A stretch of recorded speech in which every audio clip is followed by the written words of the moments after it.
ونقول السلام عليكم ورحمة الله وبركاته. ازيكم يا زملكاوية، ازيكم يا مصريين، ازيكم يا ناس يا محترمة، يا ناس يا جميلة. بداية كده الفيديو بتاعنا ما تنساش طبعا تصلي على النبي، ويعني تعمل لايك، تعمل سبسكرايب، تشترك معايا في القناة وتفعل زر الجرس عشان ان شاء الله يجيلك كل جديد. النهارده يا جماعة هنتكلم يعني في دردشة كده شوية عن حال نادي الزمالك ومشاكل نادي الزمالك. وحرفيا يا جماعه نادي الزمالك بيقفل. انا بكلمكم بجد ومن قلبي ان فعلا نادي الزمالك يا جماعه خلاص بيقفل. ولكن رغم المحن ورغم الصعاب ورغم اللي احنا فيه ده انا مبسوط. هيجي واحد يسال لي يا عم شناوي انت معقول مبسوط ان نادي الزمالك بيغرق؟ لا، انا هقول لك. صدقني نادي الزمالك طول عمره مر بظروف صعبة جدا، وصدقني دي أصعب ظروف مرت على تاريخ النادي، وكل مرة النادي بيكون أقوى من المرة اللي قبليها، فصدقني هنقوم وهنقوم بقوة. طيب أنا فرحان ليه أو مبسوط ليه؟ بصراحة يا جماعة أنا كشناوي أو أنا كمشجع زملكاوي بحب بجد البني آدم اللي هو بيلعب في النادي مش عشان الفلوس. طبعا اكيد كله بيلعب عشان الفلوس، ولكن مش رقم واحد عندك. معلش يا جماعه بس عندي حساسيه في الصدر فالدنيا مش مظبوطه قوي. المهم، مش عايز اللعيب اللي رقم واحد عنده الفلوس. انا عندي ممكن يبقى رقم اتنين او رقم تلاته عندك الفلوس، لكن اهم حاجه النادي، الكيان، الجمهور. طبعا الجمهور رقم واحد، والكيان اللي هو نادي الزمالك والفريق اللي انت بتلعب فيه. بعد كده يجي الفلوس. ده اللعيب اللي هيفضل شريك العمر كله وهيفضل في النادي عندك لغايه لما يعتزل، مش اللعيب اللي هيجيله قرشين زياده او في الاخر ايه يسيبك ويمشي بعد ما تألق عندك. فانا بالنسبه لي ما زعلتش خالص على بنتايج حتى لو مشي وفسخ عقده عشان الفلوس. وحد هيقول لي ده لعيب اجنبي، تمام، على عيني وعلى راسي لعيب اجنبي، ولكن انت همك الفلوس. روح يا باشا في اي نادي وخد الفلوس اللي انت عاوزها. عدى قال لي برضو معالي ومش معالي ولا اي حاجه. اللي عايز يا جماعه يفسخ عقده يتفضل ويفسخ عقده ويروح ويمشي. والله صدقني لا نادي الزمالك عمره وقف على حد ولا قفل بيبانه لما حد مشي. في اساطير كتيره جدا جدا اعتزلوا ومشيوا من نادي الزمالك والدنيا عادي ومشيت، ونادي الزمالك خد بطولات وبقى من احسن الفرق في افريقيا. في كابتن حسن شحاته ومصطفى وكابتن ايمن يونس وفتح لي يا جماعه، وكابتن فاروق جعفر واللي وكان احمد حسام ميدو وعبد الحليم علي وحازم امام وبشير كتير كتير وناس قديمه، وكابتن حلمي طولان وكابتن اسماعيل يوسف وكابتن ابراهيم يوسف وكابتن احمد. يا جماعه عد. نادي الزمالك عمره ما قفل بابه. خلاص عادي، الناس اعتزلت، ناس مشيت، ناس كابتن طارق السعيد كان موجود ومشي، نادي الزمالك وقف مع انه كان نجم. وانا فاكر انا الوقت ده يعني كنت صغير شويه ولكن كنت واعي.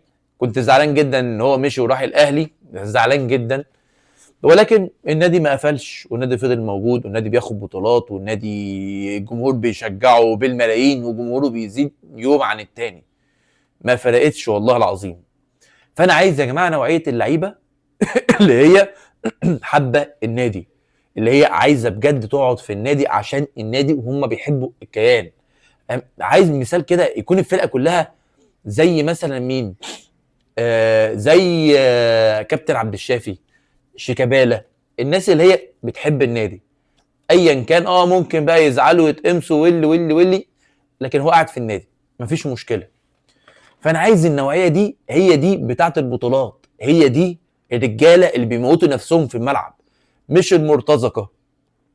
احنا عايزين نخلص من نوعيه المرتزقه دي. وانا بقول لك انا لو رئيس نادي الزمالك والله هجيب اللعيبه كده ونصور يا باشا كده قدام الناس وفيديو ينزل على يوتيوب او ينزل بس مباشر او ايا كان.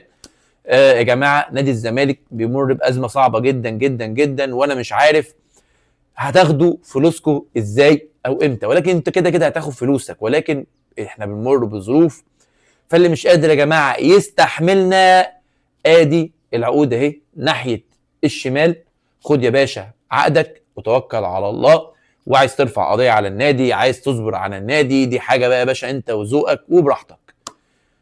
والناس التانية يا جماعه لو انت حابب تكمل في نادي الزمالك وشاري النادي وشاري الجمهور وشاري الكيان وشاري تيشيرت النادي اللي انت بتلعب بيه وبتلعب باسمه وبتمثل الجمهور بتاعه، تعالى يا باشا على اليمين وانت هتشال فوق الراس وهتتقدر باذن الله. الموضوع سهل جدا جدا جدا جدا وقدام الناس. عايز ياخد عقده يتفضل يمشي، واللي عايز يكمل ده اللي تبني عليه الفرقه، وعمرك ما تمشيه وامسك بيه بايدك واسنانك، لان لما يبقى نجم بعد كده زي بقى امام عاشور ولا مين عمره ما هيسيبك، عمره ما يسيبك حتى لو ما خدش فلوس. ده اللي فضل معاك على المره قبل الحلوه، مش على الحلوه والمره بقى بعديها، لا على المره قبل الحلوه. فده اللي تمسك فيه، وده اللي يلعب بيستحق بجد ان هو يلعب في نادي الزمالك، لان انت هتبقى متاكد ان اللعيب ده هيموت نفسه عشان نادي الزمالك. انا بقول لك كخبره، صدقني ده الصح، وانا لو مسؤول في نادي الزمالك انا هعمل كده بجد. انا مش عارف يا جماعه مسؤولين نادي الزمالك دول فين بجد. يعني جمهور نادي الزمالك محروق دمه، متضايق، مفيش لا حياه لمن تنادي يعني. والله بجد لا حياه لمن تنادي. نادي الزمالك يا جماعه بينهار. طيب مسؤولين نادي الزمالك المحترمين، الناس الجميله، استاذ هاني بيرزي مثلا واستاذ ممدوح عباس والناس التقيله وعيله العدل، الناس المحترمه، الناس المحترمه الزملكاويه ورجال الاعمال الزملكاويه ومشجعين المحترمين الكبار، يعني كبار مشجعي الزمالك، انتوا فين؟ انتوا فين في فسخ العقود بتاعت اللعيبه؟ طب ما انت حل بسيط جدا وحل سحري جدا، زي مثلا الاستاذ هاني بيرزي او الاستاذ ممدوح عباس او ايا كان مين من الناس المقتدره اللي معاها فلوس. طيب بنتايك والله ليه مثلا 500,000 دولار ولا مليون دولار ولا ايا كان ليه كام، او مستحقاته كام.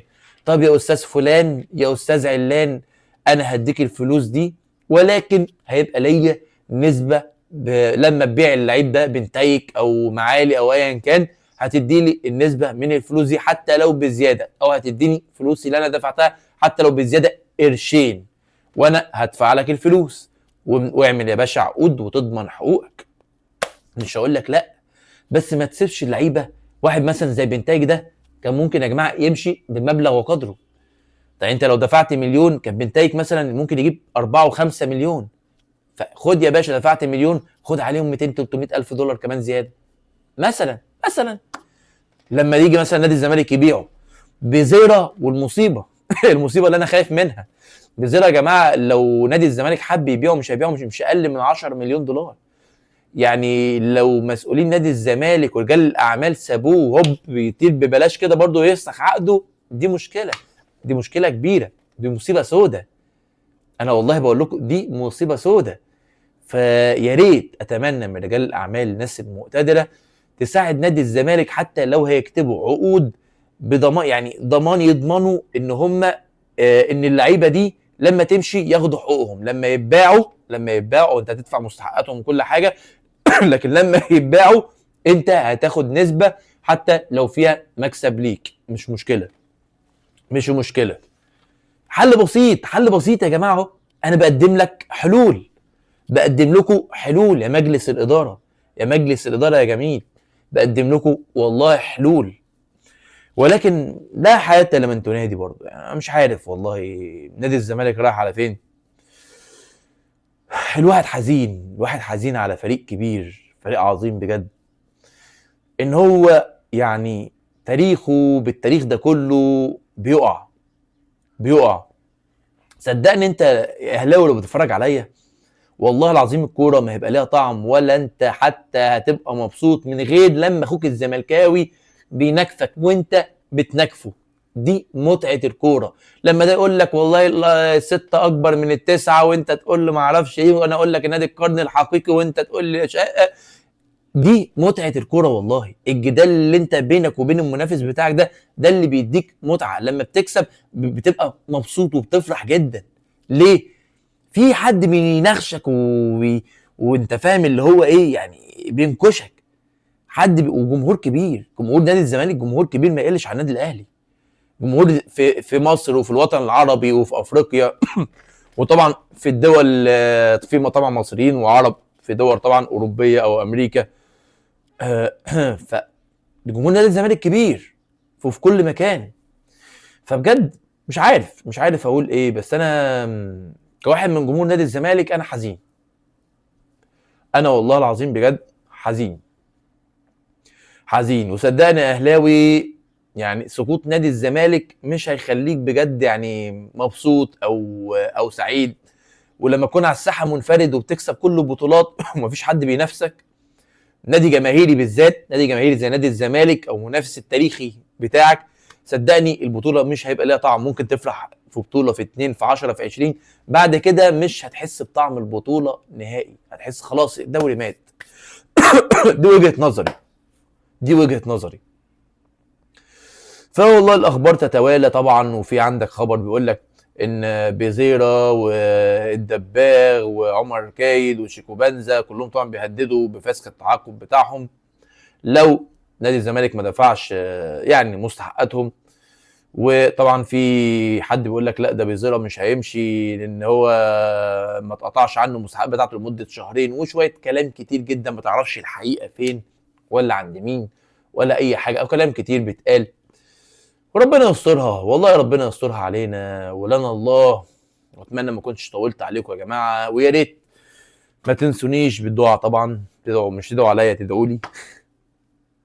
ويلا اشوفكم على خير باذن الله. وما تنسوش بقى ايه اللايك وتعمل سبسكرايب، تشترك كده معايا في القناه وفعل زر الجرس عشان يجي لك اي جديد. يلا اشوفكم على خير يا جماعه، وعاش الزمالك وعاشت مصر وبلدنا الجميله، ربنا يحفظها ويحفظ الريس طبعا، ويحفظ كل الشعب المصري. يلا السلام عليكم. معلش بقى هقفل كده من عندي كده، هوبا.